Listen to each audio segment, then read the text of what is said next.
Hello everyone, this is Cool Cat Jazz coming back at you with another video. Today I'm going to do a rebuttal video on all the zombie idiots. Well, not idiots, I mean just people who don't have a clue what the fuck they're talking about. Well, I'm not going to be so rude. But vintage, the word vintage. You know, when I put my cleaning method up on my video, I said how to clean vintage jazz records. Now, vintage is synonymous with quality. Right, and I'm going to talk today, or at least my theory on why quality of vinyl throughout the years have decreased and why it's so fucking expensive nowadays. Now, to produce vinyl records or vinyl, you need one main important ingredient, and that's oil. Right, you need oil. You know, you convert it to PVC or whatever they do. I really don't know the process, but in the 1960s, I went to the stats here, right? The average annual OPEC crude oil prices from 1960 to 2018. All right, U.S. dollars per barrel. So in the heyday of record making, record pressing was in the 1960s. I don't think we've accomplished to recreate that, no matter who the fucking company is. So, you take a 1960, you know, the average price of a barrel is $1.63. Right? 1960, $1.57, $1.52, $1.50, $1.47, $1.42, $1.36, $1.33, $1.32, 1969, $1.27, 1970, $1.21. So, a decade. Now, if you take all those numbers and you divide that by the years, it comes out to $1.41. $1.41 was the average price of a barrel of crude oil. Right? Guess how much a Blue Note record cost in the 1960s? I've asked around multiple websites and, you know, guys older than me. You know, I'm 47, so, you know, I was born in 1971, so I wasn't around to witness this, but a lot of people older generation say the average price of a Blue Note record was $4.98. You know, varied by stickers or whatever, retail, you know. So in the 1960s, to produce one Blue Note vinyl record, right, the price was $4.98. You can buy 3.5 barrels of oil on the market. All right. The main ingredients of vinyl. For one record produced, you can buy 3.5 barrels of oil. That's one hell of a fucking thing, man. All right. So what happens in the 1970s? It sticks around, you know, $1.70, 71, $1.82, $1.27, and then 1974 it jumps up to $11 a barrel of oil. Right, and from then it just keeps going up. So what happens in 1970 to vinyl? Right, the quality goes down, right? Because you can't afford to put all that fucking oil on a fucking record. I mean, it's fucking insane. Look at that. From $1.41 for a barrel of oil, which you can buy 3.5 barrels for every record sold, it jumps up to $11. So what happens? Right, the thickness, the weight of the vinyl gets slashed pretty much in half. You know, 110, 105 grams compared to like 200 average, I think, in the 1960s, right? Quality goes down, right? People not pressing like they used to. You know, the major thing is, I don't think there's a pressing company out there that has matched anything Plasterlight has fucking produced today. That's just, you know, that's, you know, opinion or fact or whatever, man. But in 1970s, right, it goes up to 1974 goes up to $11, and then 1980s is 35. It comes back down and you know, floats around in the teens, and then you know, the rest is history. So, you know, vinyl again has a lot to do. The quality of the vinyl has a lot to do with the amount, I guess, the amount of fucking petroleum you could put into them.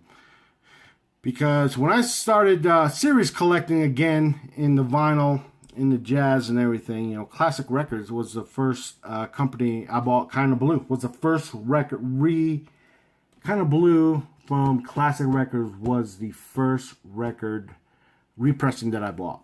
And that was in 2001. And I know this because between 1990 and 2001, I lived in Germany.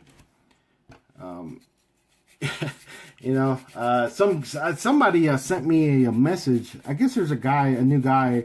I saw a couple of his videos. He talks about Blue Note and stuff. I think it's in New York.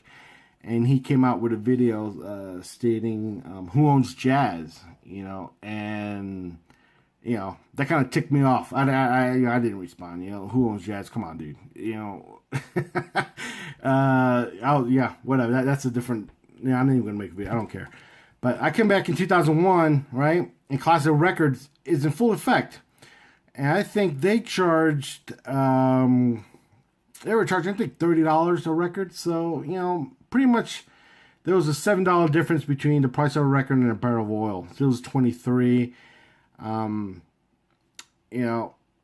think in 2008, that's when the last batch of Classic Records, their represses came out. And it was, look at the price. It jumped up to $94 a barrel of crude oil. And I think Classic Records went out of business, I think in 2010 or 2011. Now, 2011, the price of a barrel of crude oil was $1.07. That's insane. If you're selling records at $30 a pop, and you are buying friggin' oil at $1.70 a barrel, man. Compare that to what we were doing in the 60s, man. I had no idea how the fuck you could stay in business, man. If, petroleum or oil is the main ingredients in vinyl making, that's why they came out with they tried new formulations, tried to maybe, cut, at the same time trying to cut costs down of production while increasing quality. I have no idea. I'm not a chemical engineer or anything like that, but it's a correlation of the price of vinyl making and the price of oil. And I think after that, Classic Records, I think 2008. I have a little article. I'll put it up on this screen here, on this little video. You can pause it and read it.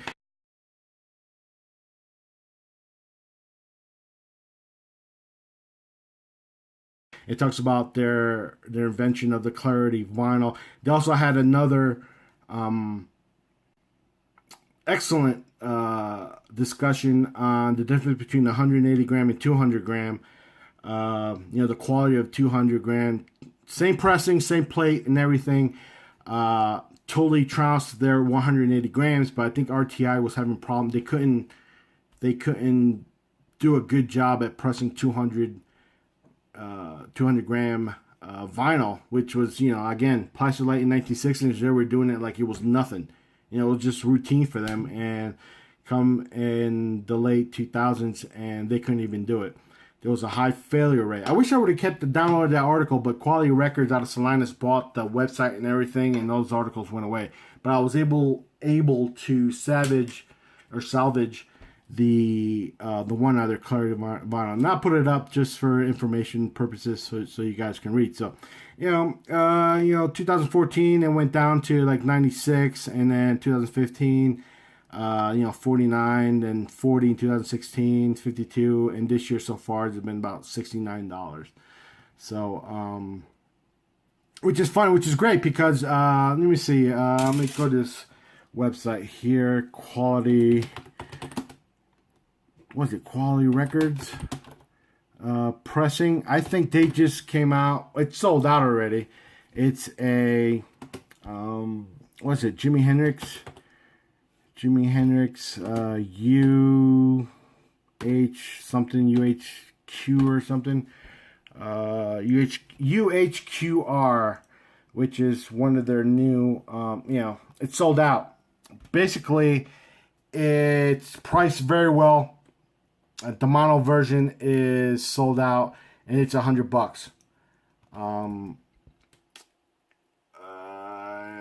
You pretty much see here the color of it, which is pretty much Clarity vinyl.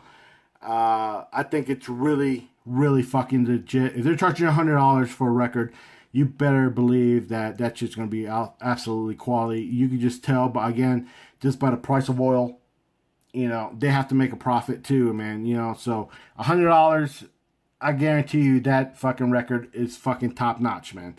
Just the correlation between prices of crude oil and vinyl, as I just showed you in this little presentation of part 1 of my zombie killing video reboot here. So yeah, press acquire using Clarity vinyl on manual fine built press. So you know, so they're back. They're pricing it very accordingly. $100. I mean, it's priced right there, very competitive, and you know, well, you can't get it anymore, but I think you get the stereo one if you want this UHQR vinyl record, which, you know, I don't know. It could probably is the same one, same vinyl formulations as the 1960s. You never know. So that ends part 1 of my rebuttal to the zombies here.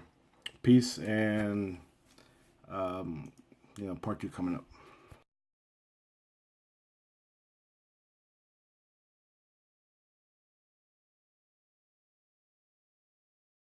All right, so this is part 2.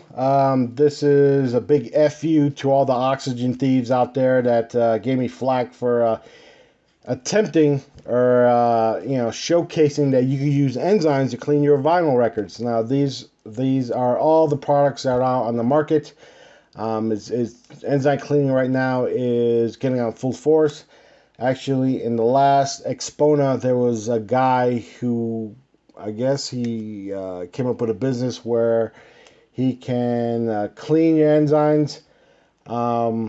You know, I got a lot of flack. A lot of people saying, well, why don't you use that sonic cleaner? I was like, I mean, that's sonic cleaner, and I'm going to show you why.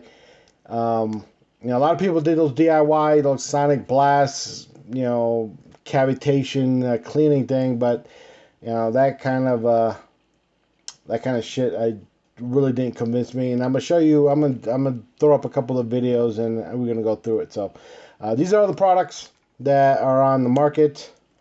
So you know, love it, leave it, don't use it. I don't really care, but you know, come on my page and tell me I'm fucking, you know, I don't know what I'm doing. Well, you know, from now on, I'm gonna just leave your fucking idiotic comics up, because that's what you are. You're a fucking idiot.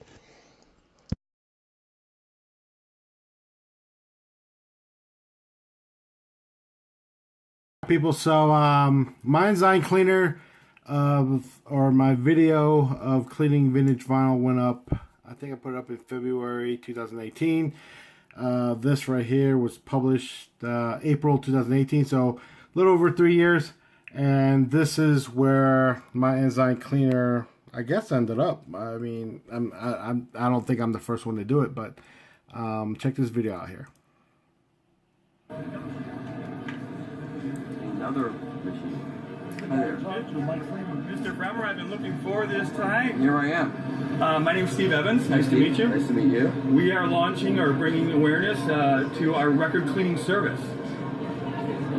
We are not selling equipment. We are providing a service so people who choose not to clean their own records, they can bring them to us, we clean them, and we get them better results, and they can get it in their home. Okay, so you have a bunch of different cavitation machines. Right, we start off by racking and protecting records. This sits outside of the label on the dead wax. Right. We rack them for easy handling so we can move them from station to station. Right. We start off with ultrasonic cleaning with detergents. Right. Then we drain and we move them over to an ultrasonic rinse with laboratory grade pure water. Right. Then we move them into our HEPA filtered warm air dryer to ensure that they come out perfectly dry. We put every record in a brand new sleeve with a date of service sticker on it. Right. And then we get them back to their owner. Does it get scary if somebody sends you like a box of ultra collectible records? You got to handle them really carefully, right? We handle every record with the same level of care, but do I sweat a little bit? Absolutely. Yeah, there's always an oops. Eventually, there's going to be an oops. Yeah. So before a show like this, we launched at some record swap meets. Yeah. And a guy had a highly collectible. He said it was worth $600 in early Jamaican pressing, where there's only like 1,000 of them ever made. Right. He's like, "Can you clean this?" I'm like, "Oh, you know, dab the sweat off my forehead." I'm like, "Yeah, let's give it a go." Yeah. We did it, and he came back and goes, "Would you grade this as an EX?" And I'm like, "I only play grade, but visually, absolutely." Yeah. I go, "Is it plays as good as it looks?" He said, "Yeah, I would." He goes, "Great, it's now a $1,200 record." It was worth it for him. It was. But for records that need extra attention, we have a second process that we do. So somebody who sends you a bunch of records and you find a few of them that are really beyond, they have like mold on them and Right. So we can take an extra step. Right. So that was the ultra deep process that I just described to you. Right. The second is the archival process. We go through an enzyme soak. So I have What? What was that? What did he just say? He said an enzyme soak. What? For how long? a vat of water with enzymes that are kept at 90 degrees. We take this stack and we put it directly in that water and we let it soak for 15 minutes. How many minutes? 50? That sounds fucking familiar. I don't know. What do you think, babe? Yeah, 15 minutes? Sounds fucking familiar from my video 3 years ago, but okay. Wow. That breaks up all the organic materials on the record. Right. Once we do that,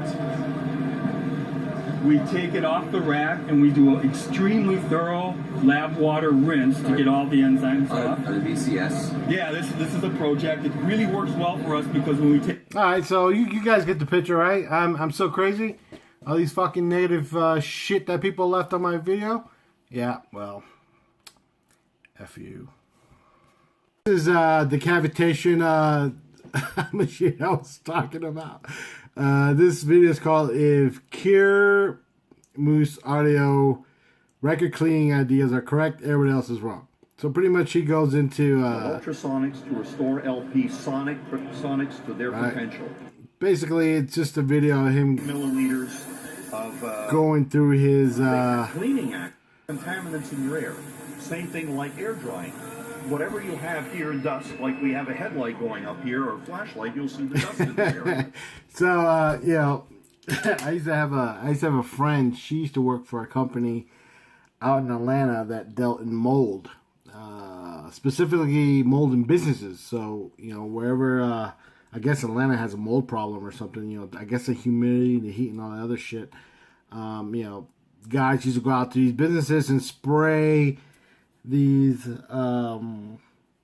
this mold that was growing on their buildings, you know, because it's a fucking health hazard, you know. So you know, I kind of know what mold, you know, mold is. It's a living organism, and you know, you need enzymes to fucking kill it, you know. And the funny thing about this video is the fucking comments, man. The one that made me laugh was it is so fucking true, man. You know, it's here. So 3 months ago, ultrasonic cleaning gets everything out. Now it's ultrasonic cannot alone clean your records. You know, wow, what a change. You know, it's just so I mean, these comments are fucking hilarious, man.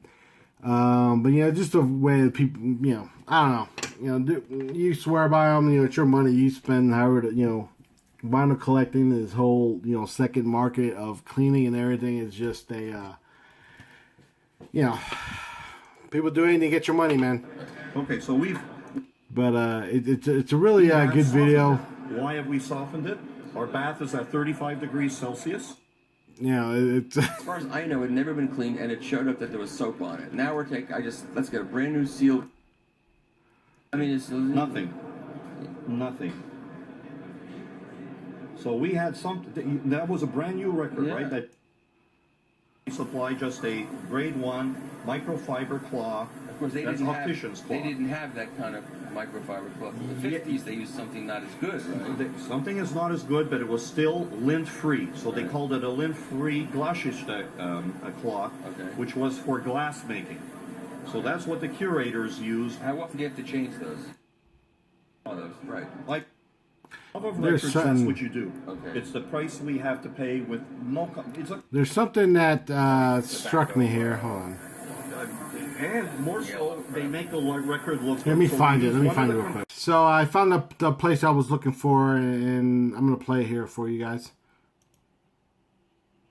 Contamination growing on because it's a living, breathing thing. So now when we have the record, you have to have a release agent on there. Yes, it's part of the surface, Part of the PVC. but you need to be able to clean that. Otherwise, your record, without cleaning with a solvent that is friendly. Here's what I understand. Okay. The release agent is bonded into the molecular structure of the PVC It has formulation. to release it, there is a coating on there. Either it's a powder Where is or it? it's right on top of the record. It's a film. But it's not part of the. It's not. It is on there. If you've seen how a record is pressed, I have. Okay. This is. I'm not trying to be. I absolutely agree with this guy. If you guys bought any classic records, as soon as you took it out of the package, man, you could hold it up to the light, and there was a rainbowish color. You could see the streaks. You know what? I recently nailed a 200 gram kind of blue on classic records. I had one before, and I sold it like a dumbass. And then I was lucky enough that I paid something like 30. I forgot what the price was, man. It was 30 something that I paid for it. And I did a short little video. I'm trying to find a little video here or a picture of it. And if I can, I'll post it up. If not, then you just gotta have to take my word for it. Or if you buy a brand new classic record, you can still get them. Some of them sealed. As soon as you pop it out, you can see that releasing agent on that record.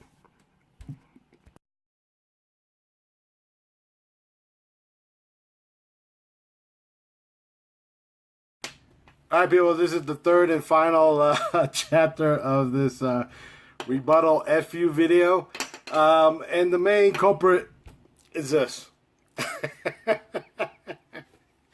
People are suggesting that you can scratch a record with this, or it's abrasive, Like you see in my comments here, that manicure brush is like sandpaper, because if this only works on recorded jazz music, well, that goes back to chapter 1 on what jazz, plastilite in the recording and the quality of the vinyl.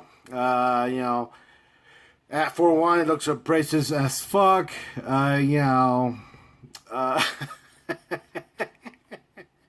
Okay, but does it only work on jazz records? I am dumbfounded by how much elbow grease went into cleaning a record. It isn't that serious. All right, so you're looking at a brush, right? And it's made out of, I don't know, what is it, polymer fibers or whatever. All right, there's this thing for all you freaking knobs out there. This is a phono cartridge, all right? And at the end of the fucking phono cartridge, it's a fucking diamond. Now, the diamond can be cut in conical, elliptical, fucking line contact. That's a diamond, dude. That is the hardest fucking substance on planet Earth. Spinning on this fucking record. And this is abrasive. Alright, so now I'm gonna go real quick on why it doesn't. This brush is, to me, it doesn't matter because I'm dealing with, again, how to properly deep clean vintage jazz records. Now, if you collect Blue Notes or Prestige or any of the other fucking records, if you find one in mint condition without any fucking scratches, swirls, some of these fucking records look like, man, not even, like they were fucking frisbee, like cars ran over them, You don't really give a fuck about what this does. First of all, it's not going to scratch a fucking record, So, the point is getting all the dirt out. Again, you have a fucking phono cartridge with a diamond tip going around in circles in the fucking vinyl. It doesn't scratch it. And I will guarantee you. Now, I've been seriously collecting records for 17 years, since 2001, since I came back from the States from Germany. I have retipped my cartridges twice already. This one needs to go back. It needs a new fucking tip. Right? The vinyl record is breaking down the fucking diamond on your phono cartridge. That's why there's a retipping service. You go and get your cartridge retipped. Now, if you're like me, you play music, conservatively say, you pay, 10 hours a week. All right? Play music 10 hours a week. All right? That's 40 hours a month. That's 400 and, over 400 and, 480 hours a year. On your phono cartridge, man. The average phono cartridge lasts anywhere between 800 and 1,000 hours of play. And that means within 3 years, you're going to have to get a new cartridge or you're going to get it retipped. Really? You're worried about fucking this? Right? Now, in the old days, like I told you, I'm 47 years old. When I was young, my earliest recollection of owning a record was this one.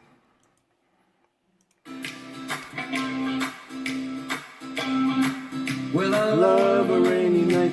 I love a rainy night.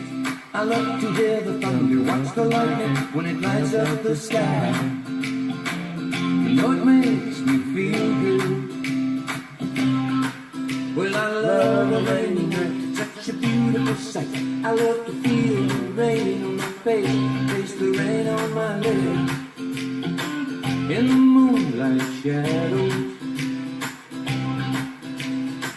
showers wash all my cares away. I wake up to it sunny day, 'cause I love a rainy night. Yeah, I love a rainy night. That was my first record I ever owned. It was a 45. 80 Rabbits, I Love a Rainy Night. Now, I'll tell you where Grooveware came in. And Pops and Ticks and all the other shit. Right? We found out as little kids that if you increase the tracking force on the tone arm, your record sounded louder. It sounded more dynamic. So we as fucking kids, anybody in my generation would tell you that not only did we increase the tracking force to its maximum, we would put like a fucking penny, a nickel, a dime, or a fucking quarter on top of your phono thing, and that thing, I don't even know how much tracking force that would be down on the record, and that's where Grooveware came in, right? And that's where the Pops takes your dirty, I mean, we didn't fucking clean our hands when we were kids. Imagine what was going on, when these Blue Note records are coming out, and how they were treated. Really? You're worried about this? Right? Another thing is what happened in the 80s to records was this. Killing it.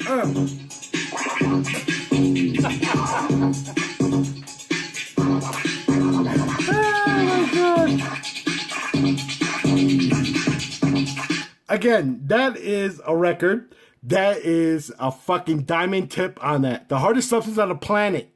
Right? Look what he's doing to that fucking record and a fucking tip. Just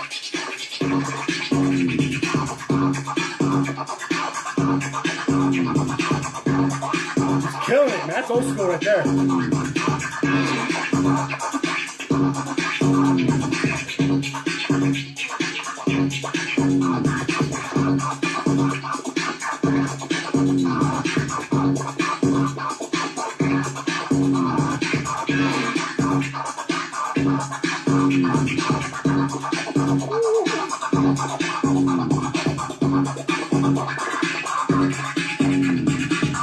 I'll bet you any fucking money in the world he would wear that fucking diamond out before he wears that record out.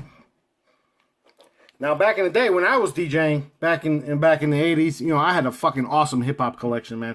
And, my parents moved, I fucking lost all that shit. But we should put a fucking goddamn penny or a nickel on there, and when you would scratch, your whole idea when you practice was the whole idea not to get the fucking penny off, because then you were fucking hitting the turntable. You had to be smooth. If you were popping the fucking coin off the fucking head shell, then you were doing it wrong. You were too fucking heavy. This guy's killing it. Look at that.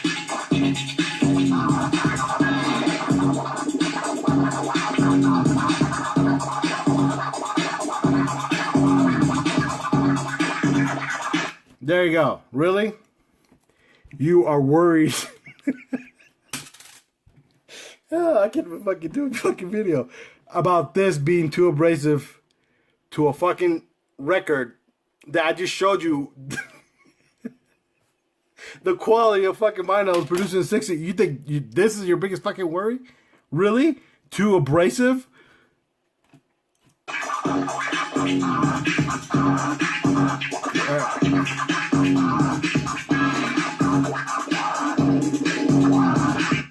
So, that, I guess, I mean, I don't know, man. Oh, these fucking people, man. That's for this brush, right? What was the, another, oh, yeah. Real quick. Here, I'm dumbfounded about how much elbow grease went into cleaning a record. All right. That has, I don't know how old this guy is, but there was another guy that wrote back, and I had to fucking block him. He said that he felt cheated after watching my video. First of all, dude, I don't owe you a fucking thing. You don't like it, get the fuck out. If I don't like your video, I don't even put a thumbs down. I just don't care about it. He felt cheated and this and that. Again, what, did you pay for my service or something? I mean, how the fuck did I cheat you? But, coming back to, people like, oh, how long does it take you clean? And that goes back to my generation and a new generation, and I'm a put it in the clearest fucking form that anybody can understand. That's Star Wars. All right? Star Wars. Old Star Wars versus new Star Wars, right? In the old Star Wars, Luke Skywalker, it takes him like 2.5, 3 fucking movies to lift a fucking rock using the Force. All right? He's practicing, he's training, like 3 fucking movies. The new fucking Star Wars, this chick Rey here, she finds a Millennium Falcon, jumps in that motherfucker, starts doing barrel rolls, like nothing. And then she uses the Force like, Luke Skywalker's supposed to be like the biggest, baddest fucking, fucking Jedi ever, and she fucking just goes in and moves the entire planet just because she feels like it. Instant gratification. That's the difference between my generation and the new one. And it's better explained as Star Wars. The new Star Wars and old Star Wars. So, what is up too abrasive? How does these fucking people work? I mean, I don't know who the fuck hires these people. I don't know if the fucking IQ level in the United States is going down. I have no idea how some of these people make a fucking living, man. But, good luck to you, man. Oh my god. Well, that's the final chapter of this fucking video. The manicure brush. Peace.